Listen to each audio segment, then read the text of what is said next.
Holy City Center Radio. It is episode 353, and I am your host, Christian Sanger. Today is Wednesday, March 19th, 2025. What's up, everyone? I hope you had a great start to your week. Hope you had fun on St. Patrick's Day, stayed safe out there. Didn't have too many green beers, didn't celebrate too hard, and hope the rest of your week has been going well. And if you're looking for things to do, go to holycitycenter.com/calendar. You can find out all about what is happening in the Charleston area and a little bit beyond as well. So it's NCAA tournament time. I'm very excited. I'm sure some of you are as well. Of course, a lot of the Gamecocks fans, I'm sure you're pumped up that the women's basketball team got a number one seed in the tournament as they look to repeat as champions. Of course, I hope my team, the UConn Huskies, will stand in their way and take home the title instead. It would be fun. The only time that they could meet up is the championship, so that would be a lot of fun for that to happen. And over on the men's side, my school, the back-to-back returning national champions, obviously, yes, the UConn Huskies, as I mentioned, they are back in the tournament. Yeah, they had a really good year. It just doesn't seem like it because of how good they've played the last 2 years. But they're an 8 seed, which is a little bit of a bummer. It's going to be a real tough road for them to try to get that three-peat. Was hoping they'd get a better draw. But on the plus side, they are going to be in Raleigh. So maybe I'll make that trip up there to, hopefully catch, round 1 and round 2. But, if they're knocked out right away, I'll be coming back to Charleston with my tail between my legs. But we'll see. I'll keep you posted. Of course, if I go, I'll share on the podcast. Last year, you may remember I went to the Final Four in Arizona, specifically in Phoenix, where, yes, as I mentioned, UConn won. So it was an incredible experience. I would love to relive that, but I'll settle for a trip to Raleigh for the first round this year. So we'll see what ends up happening. But other than that, things have been pretty quiet, pretty boring around here. So let's get into the latest news. I had to double check. I'm shocked that I forgot to mention this on the last podcast. And I thought maybe I missed the deadline for the Friday podcast. But yeah, I was shocked I forgot to include this story. And if I somehow did and just didn't find it in my notes, I apologize. But yes, this was pretty big news late last week. I think specifically Friday is when this came out. One of the men that Representative Nancy Mace accused of being part of a group of predators in that shocking House floor speech is suing her for defamation. So, of course, I'm sure you remember back on February 10th of this year, Representative Mace on the floor of Congress accused Fort Mill resident Brian Musgrave of being a rapist, a sexual predator, and a sex trafficker during a speech, as I said, from the House floor. So a couple of things. There were 3 other men that were also accused. All 4 men, including Musgrave, have denied the accusations, but this is the first lawsuit against Mace from anyone. And there's a couple things at issue here besides the main issue of, did she defame this person and, what's going to come out from that. But also it's going to test, this concept of, speech on the floors of Congress is protected. And they're arguing that because she took that speech and did things outside of it that related to the speech and named these gentlemen, that that means she's not protected. So we'll see what ends up happening here. So here are the details of the lawsuit and how they're saying, yes, she said all these things on the floor of Congress, but she also did stuff outside of that, which is not protected. According to Musgrave's lawyers, who are Eric Bland and Ronnie Richter, you may remember those names. They've been involved in some high-profile cases, including one of the Murdoch lawsuits. I think one of the financial ones, if not multiple. But in any event, they're saying that Representative Mace has since republished those same accusations several times outside the floor of Congress. They say she's done so through spoken words, photographs, social media posts, and again, the lawyers are alleging she's also done so both directly and through third parties. So is that protected? If reposting allegations that you made on the House floor on social media, or even reposting that video, are you protected? But the other side, and I've seen some of these social media posts, the big, God, the word billboard is in my head, but that's not what it is. She had like a piece of paper on an easel that had a picture of all these men, and it said that they're predators, and it had their name and their hometown on it. She has since posted that outside of her office. It's like a poster, I guess, is the best way to describe it. Um, and she took a picture of it outside her office and shared that on social media. Well, that's obviously not the speech itself. So they're alleging that that type of stuff is not protected. So if she it did in fact defame this person and there's no proof to her accusations, she could be in really big trouble. So you may remember the lawyers had asked her previously to, recant her allegations, and issue an apology, or if she's telling the truth, to produce any evidence to support her allegations. She did not respond to Musgrave's lawyers, so this is why they went ahead and filed this complaint. So yes, the complaint involves defamation of character and some other claims, but it all kind of revolves around defamation, libel, and it's going to be very interesting to see what happens, because I think all of us, regardless of how we feel about Representative Nancy Mace, want to know the truth about this whole situation. Is she telling the truth? And if so, these guys definitely need to be punished. But if she's not, she needs to face some sort of punishment, through the law. And it's going to get really interesting. And we'll see if any of the other men file similar lawsuits or file any lawsuits at all, or if any investigations that Mace has said are out there actually get announced and move forward. So yeah, I'm surprised I didn't include that on Monday's episode. Just slipped through the cracks, but a very big story that we'll certainly be keeping an eye on. Meanwhile, you may have noticed that here in South Carolina, a lot of our elected Republicans are refusing to meet with constituents in the forms of town halls. Some are just outright being cowardly and not doing anything. Some are trying to do like, oh, I'll do like a virtual town hall or like a phone call-in town hall, but not an in-person one. Basically, the party's been directed not to hold town halls because they have not been going well. You can find all sorts of clips online and coverage of, Republicans that are holding town halls just getting questioned about what Trump has done so far, especially as it relates to, giving Elon Musk so much power with this Doge department, and, how people are not behind the cuts and some of the immigration policies. And the town halls are not going well for them. And obviously, whether they handle it as well as they can, these clips are going, they don't look good when people around the country are seeing clips of, residents in whatever state, yelling at a politician about how bad the party's doing. So, yeah, here in the Palmetto State, no surprise. They are, I haven't seen one yet, elected Republican that will be holding any sort of town hall. Of course, instead of just, doing, they're already being cowards. So instead of just continuing the cowardice and just not respond, they are responding, but in the worst possible way. They're talking about conspiracy theories and insulting their constituents instead.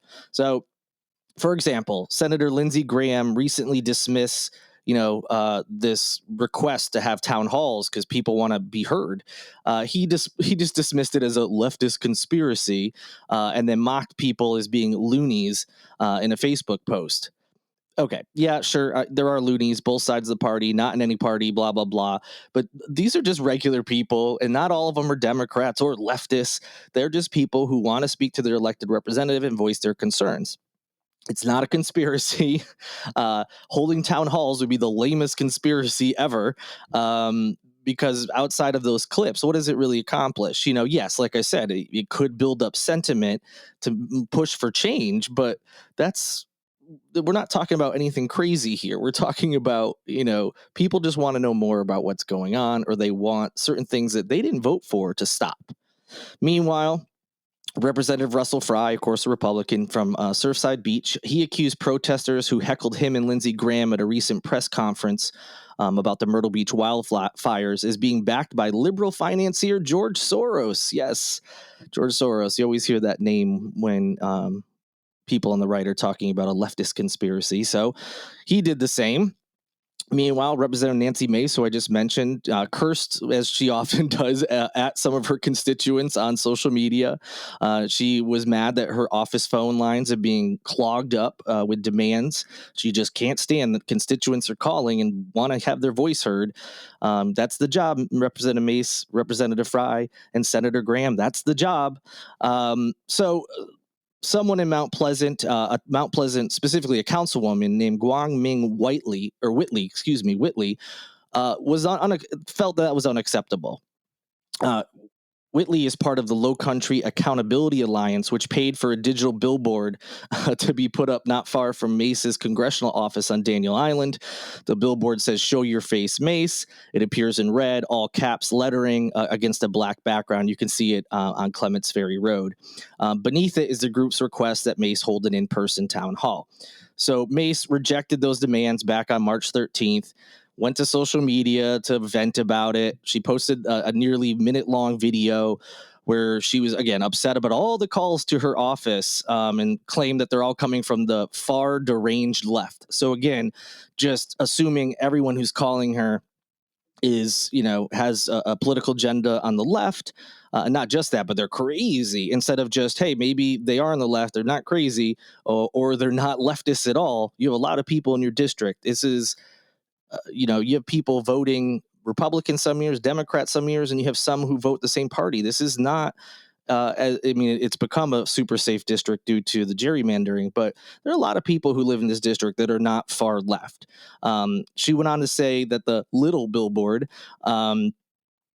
was dangerous and that it's putting people in harm's way. So yeah, shocker, victim mentality, always the victim. How dare my constituents ask me to do a town hall, and when I don't do it, they put up a billboard to try to shame me into doing it. I'm a victim here. It's putting me in danger. I mean, it's putting me in danger. It's a leftist conspiracy. George Soros is paying people. What are we talking about here? These feckless politicians. They're such cowards. Do I want to go to a room and get yelled at about decisions that like my boss above me is making? Of course not. I don't want to do that. Who wants to do that?